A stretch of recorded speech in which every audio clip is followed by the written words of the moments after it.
Imagine Paul McCartney at just 18, striding into Abbey Road Studios and penning "I Saw Her Standing There" in under an hour, an irresistible riff that snagged the Beatles their first US #1. And today, Sir Paul still sells out stadiums with that same timeless swagger. Picture Janis Joplin, then a quiet art student at the University of Texas, who famously belted "Piece of My Heart" so raw that it became her signature anthem. And now, nearly 50 years later, her electrifying spirit lives on through sold-out tribute tours and her posthumous induction into the Rock and Roll Hall of Fame. And Elton John, then Reginald Dwight at 19, dazzling London's club scene in a sequined jumpsuit and cranking out "Your Song" in just 15 minutes. 6 decades on, Sir Elton's glittering legacy spans farewell world tours, over 300 million records sold, and a permanent reign on Pop's Hall of Fame. These are the icons we grew up idolizing, and today we're diving into over 75 heartthrob rock stars of the 60s and 70s, then and now. Stay tuned all the way through, because waiting at the end is the late, great Tom Petty, whose surprise duet with an unlikely pop star shocked even the most die-hard Heartbreaker fans.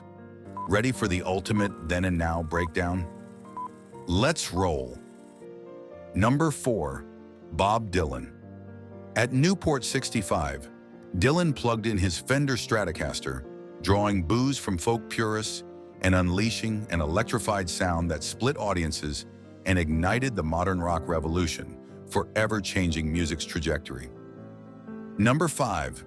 David Bowie. David Bowie transformed from mod-era sartorial flair to Ziggy Stardust's glittering alter ego, pioneering glam rock spectacle and relentlessly reinventing his music, image, and cultural influence across decades. Number 6. Aretha Franklin. By age 14, Aretha Franklin recorded gospel in Detroit churches.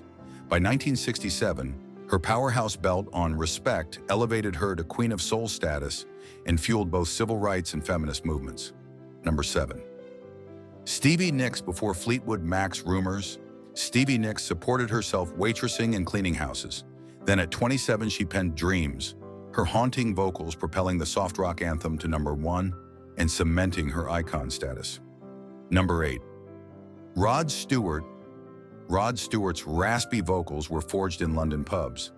After declining a 1968 solo deal to remain with Faces, he ultimately sold over 100 million albums and cemented his enduring rock star legacy. Number 9.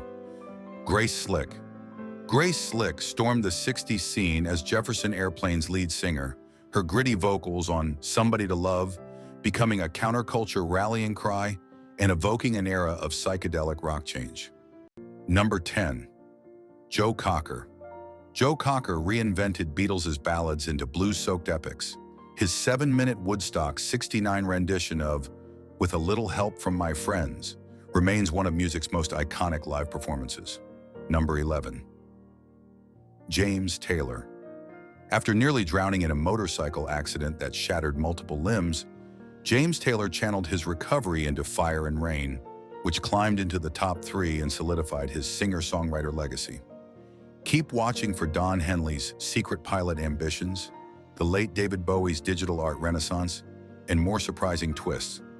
And don't miss our grand finale, Tom Petty, whose jaw-dropping late-career duet you never saw coming. Ready to see how these heartthrobs have evolved? Keep watching, and let's take this time-bending ride together.